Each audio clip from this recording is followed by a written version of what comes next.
अंतर्मोंग channel पे आपका स्वागत है। आज हम एक ऐसे किरदार को समझने की कोशिश करेंगे जिसके बारे में हमें लगता है कि हम सब कुछ जानते हैं, रावण। जैसे ये नाम सुनते हैं ना, जहन में एक ही तस्वीर आती है, 10 सिर वाला राक्षस। हाँ, रामायण का खलनायक। लेकिन हमारे पास जो स्रोत हैं वो इस जानी पहचानी तस्वीर को तोड़कर एक बिल्कुल नई और कहीं ज्यादा पेचीदा शख्सियत को सामने रखते हैं। बिल्कुल। हमारे पास प्राचीन ग्रंथ रावण संहिता के कुछ अंश हैं जो ज्योतिष और आयुर्वेद के ज्ञान का, कह सकते हैं, एक खजाना माने जाते हैं। और कुछ आधुनिक विश्लेषण भी हैं। जी हाँ, कुछ आधुनिक अकादमिक विश्लेषण भी हैं जो रावण के चरित्र को एक अलग ही नजरिए से देखते हैं। तो आज की हमारी ये बातचीत रावण को सिर्फ बुरा या अच्छा कहने के लिए नहीं है, नहीं, बल्कि ये समझने के लिए है कि एक ही व्यक्ति इतने सारे रूप कैसे धारण कर सकता है। हाँ, एक राजा, एक प्रकांड विद्वान, एक महान तपस्वी और कुछ लोगों के लिए तो एक ट्रैजिक हीरो भी। तो चलिए इस किरदार की इन अलग अलग परतों को एक एक करके खोलते हैं। सर, ये शुरू करते हैं। मेरे ख्याल से शुरुआत उनके वंश से करनी चाहिए, क्योंकि उनकी कहानी की नींव वही रखी गई थी। सही बात है। अक्सर हम ये भूल जाते हैं कि वो सिर्फ एक राक्षस नहीं थे। रावण संहिता के मुताबिक उनका खानदान तो बहुत ही प्रतिष्ठित था। बहुत ज्यादा। वो महान ऋषि पुलस्त्य के पोते थे और उनके पिता थे ऋषि विश्रवा, जो खुद एक बहुत बड़े विद्वान थे। तो एक तरफ तो ऋषियों का खून, हाँ, और दूसरी तरफ उनकी माँ कैकेयी थी, जो राक्षस कुल से थी। तो रावण ब्राह्मण पिता और असुर माता की संतान थे।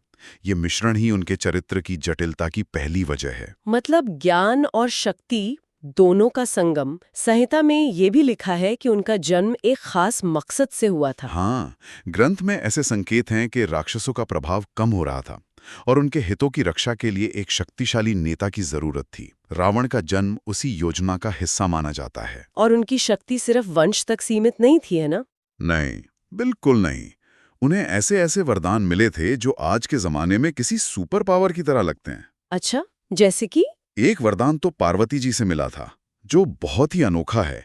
इसके मुताबिक राक्षसियों को बहुत जल्दी गर्भ धारण करने और जन्म लेते ही उनकी संतान का अपनी माँ जितनी उम्र का हो जाने का वरदान था। एक मिनट, जन्म लेते ही वयस्क मतलब कोई बचपन नहीं, कोई ट्रेनिंग नहीं, कुछ नहीं। एक सैनिक पैदा हुआ और अगली सुबह जंग के लिए तैयार। ठीक समझे। सोचिए ये किसी भी सेना के लिए कितनी बड़ी बढ़त है। आपकी सेना रातों रात कई गुना बढ़ सकती है। ये एक तरह का बायोलॉजिकल वॉरफेयर एडवांटेज था। ये तो वाकई अविश्वसनीय है। और ब्रह्मा जी से भी तो वरदान मिला था। हाँ, ब्रह्मा जी ने राक्षस कुल को 3 वरदान दिए थे। पहला कि वे शत्रुओं से अजय रहेंगे। दूसरा, वे चिरंजीवी होंगे, मतलब उनकी आयु बहुत लंबी होगी। और तीसरा, जो शायद सबसे जरूरी था, कि वे आपस में हमेशा मिलकर रहेंगे। ये एकता उनकी सबसे बड़ी ताकत थी। और इन सब के ऊपर रावण की अपनी व्यक्तिगत शक्ति भी थी। बिल्कुल, जो उन्होंने खुद हासिल की थी। रावण ने कठोर तपस्या करके भगवान शिव को प्रसन्न किया और शिव जी ने उन्हें चंद्रहास तलवार दी। हाँ, वो दिव्य तलवार। ये सिर्फ एक हथियार नहीं था, ये शिव की शक्ति का प्रतीक था। और शिव ने एक शर्त भी रखी थी। क्या शर्त? उन्होंने कहा था कि अगर इस खड्ग का कभी भी अनादर हुआ तो ये तुरंत मेरे पास वापस लौट आएगा। तो शक्ति हमेशा एक जिम्मेदारी के साथ आती है। बिल्कुल। तो अब देखिए उनके पास क्या क्या है। ऋषि का ज्ञान, असुरों की शक्ति, देवताओं के वरदान और शिव का दिया हुआ अस्त्र। जाहिर है इतने शक्तिशाली किरदार को सिर्फ एक खलनायक कहना कहानी को बहुत छोटा कर देना है। और यहीं से बात दिलचस्प होनी शुरू होती है। एक तरफ हमारे पास वाल्मीकि रामायण है, जो उन्हें इतिहास के सबसे बड़े खलनायकों में से एक बनाती है। और फिर हमारे पास आधुनिक साहित्य है, जो उन्हें बिल्कुल अलग रोशनी में दिखाता है। ये दो छोर कैसे बने? अकादमिक स्रोत इसी विरोधाभास की वजह बताते हैं। वाल्मीकि रामायण में एक साहित्यिक तकनीक का इस्तेमाल हुआ है, जिसे अंग्रेजी में कहते हैं बाइनरी ऑपोजिशन। बाइनरी ऑपोजिशन मतलब चीजों को एकदम काले और सफेद में दिखाना। एक तरफ सब कुछ अच्छा, दूसरी तरफ सब कुछ बुरा। ठीक पकड़े। राम को परम नायक, मर्यादा पुरुषोत्तम दिखाने के लिए उनके सामने एक ऐसे खलनायक को खड़ा करना जरूरी था जो उतना ही शक्तिशाली और परम दुष्ट हो, ताकि जब नायक की जीत हो तो वो और भी महान लगे। बिल्कुल। इस प्रक्रिया में कहानी को एक खास दिशा दी गई। मतलब कुछ घटनाओं पर ज्यादा जोर दिया गया और कुछ को शायद नजरअंदाज कर दिया गया। हाँ, जैसे एक अकादमिक स्रोत बताता है कि हम अक्सर सीता हरण की बात करते हैं, लेकिन शूर्पणखा की नाक काटने की घटना को उतना महत्व नहीं देते। जबकि रावण के क्रोध और अपहरण के पीछे की मुख्य वजह वही थी। वाल्मीकि ने राम के मानवीय पक्ष को, जैसा कि बाली को छिपकर मारना, उसे कम दिखाया और रावण के अहंकार और क्रोध को ज्यादा उभारा, ताकि अच्छाई और बुराई का फर्क बिल्कुल साफ रहे। लेकिन फिर 19वीं सदी में माइकल मधुसूदन दत्त आते हैं और अपने महाकाव्य मेघनाद बोध काव्य में इस पूरी छवि को पलट देते हैं। ये तो उस समय के हिसाब से एक बहुत बड़ा और साहसी कदम रहा होगा। बहुत बड़ा। वो रावण को खलनायक के चश्मे से नहीं देखते, वो उन्हें एक इंसान के रूप में देखते हैं। अच्छा। उस काव्य में रावण एक राजा है जो अपनी प्रजा के लिए चिंतित है।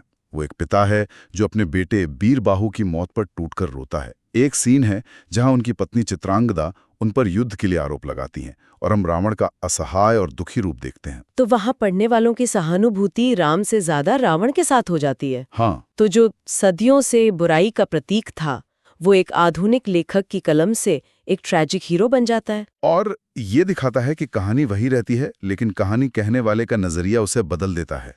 एक धार्मिक ग्रंथ का उद्देश्य धर्म की स्थापना करना है, इसलिए वहां रावण का खलनायक होना जरूरी है। और एक आधुनिक लेखक का उद्देश्य मानवीय भावनाओं को समझना है। हाँ, तो उसे रावण में ऐसा इंसान दिखता है जो शक्तिशाली है, ज्ञानी है, लेकिन अपने अहंकार और परिस्थितियों का शिकार हो जाता है। ये तो हुई साहित्य की बात। लेकिन जो स्रोत हमारे पास हैं, जैसे रावण संहिता, वो तो उन्हें सिर्फ एक नायक या खलनायक नहीं, बल्कि एक वैज्ञानिक और एक डॉक्टर के रूप में भी दिखाते हैं। ये पक्ष तो शायद सबसे ज्यादा चौंकाने वाला है। ये ग्रंथ वाकई एक पहेली है। ये ज्योतिष, तंत्र और आयुर्वेद का एक ऐसा संगम है जो कहीं और देखने को नहीं मिलता। इसका एक हिस्सा है अर्क प्रकाश। अर्क प्रकाश। हाँ, जो आज के समय में भी बहुत प्रासंगिक है।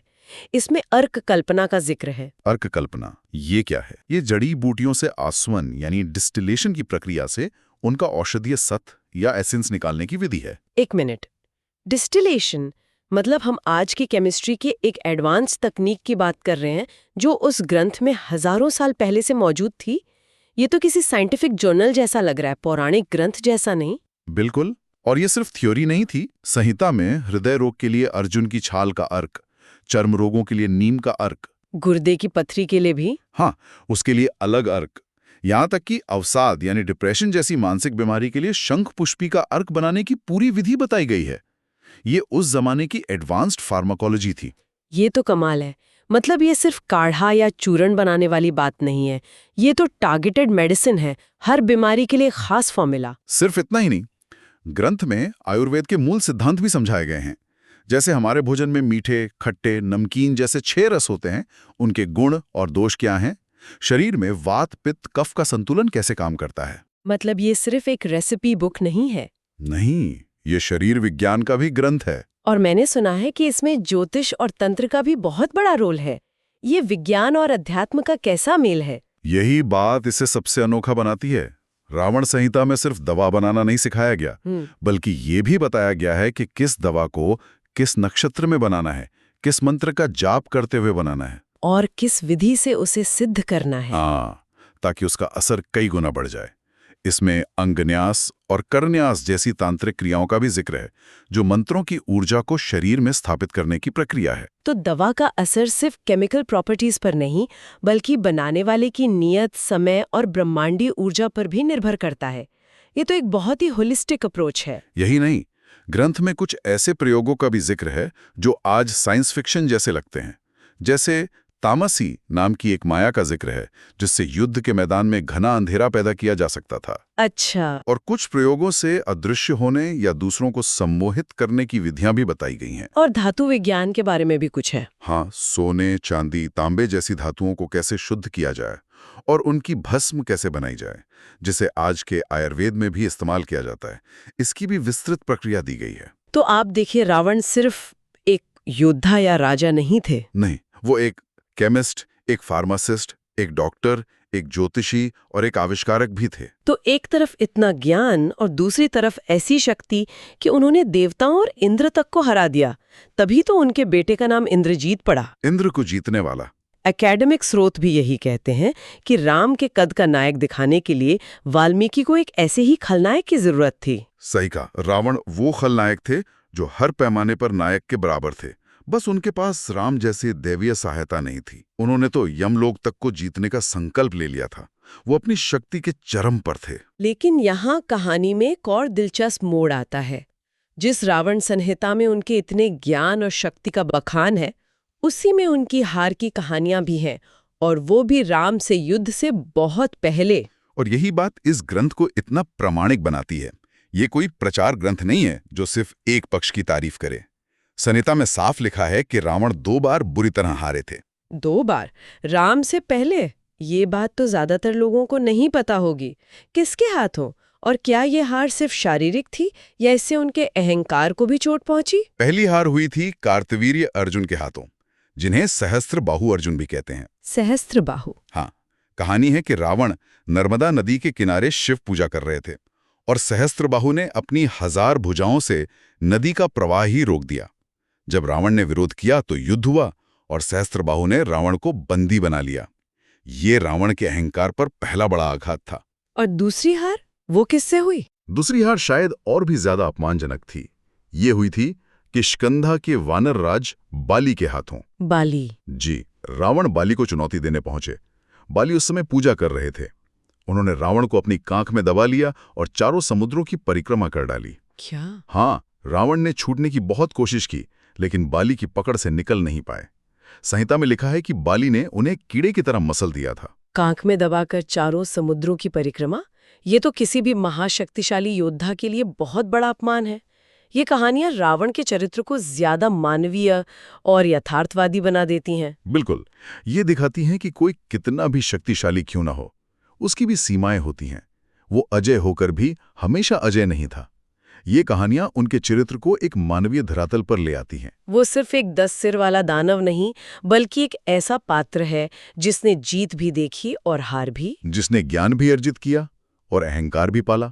वो सिर्फ रामायण के खलनायक नहीं है, वो एक जटिल व्यक्तित्व के मालिक थे। एक शक्तिशाली राजा, अपने बेटे की मौत पर बिलखने वाला पिता, एक अनुशासित तपस्वी और आयुर्वेद ज्योतिष के एक महान ज्ञाता। और ये चर्चा हमें यही दिखाती है कि कैसे समय, संदर्भ और सुनाने वाले के इरादे के साथ पौराणिक किरदारों के मायने बदल जाते हैं। वाल्मीकि का उद्देश्य धर्म और मर्यादा की स्थापना था, इसलिए उनकी कहानी में रावण का खलनायक होना जरूरी था।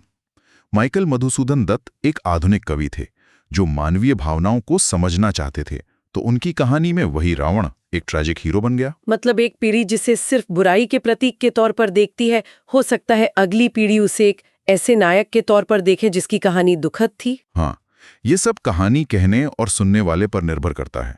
रावण का चरित्र हमें ये सोचने पर मजबूर करता है कि हम नायक और खलनायक को परिभाषित कैसे करते हैं। क्या नायक हमेशा 100% सही होता है और खलनायक हमेशा 100% गलत? या फिर सच्चाई इन दोनों के बीच कहीं होती है, उस सलेटी हिस्से में जहां हम सब रहते हैं? ये एक बहुत गहरा सवाल है। चलिए इस बातचीत को एक आखिरी विचार के साथ खत्म करते हैं। जरूर। रावण संहिता में ये जिक्र है कि ब्रह्मा ने रावण को लंबी उम्र का वरदान दिया था, और इसी ग्रंथ में जीवन बचाने वाली दवाइयों, रसायनों और अर्क का अथाह ज्ञान भी भरा पड़ा है। तो आखिर में ये सवाल हमारे जहन में रह जाता है, रावण जैसे चरित्र के लिए मृत्यु का असली मतलब क्या है? क्या ये सिर्फ एक शरीर का अंत है, या वो आज भी अपने ज्ञान के रूप में, अपनी कहानियों के रूप में और उन पर हो रही इन बहसों के जरिए हमारे बीच जिंदा हैं? ये सोचने वाली बात है। शायद असली अमरता वरदानों में नहीं, ज्ञान और कहानियों में ही होती है। अगर ये बुक समरी आपको पसंद आई है तो प्लीज इस वीडियो को लाइक करें और हमारे चैनल को सब्सक्राइब करें। धन्यवाद।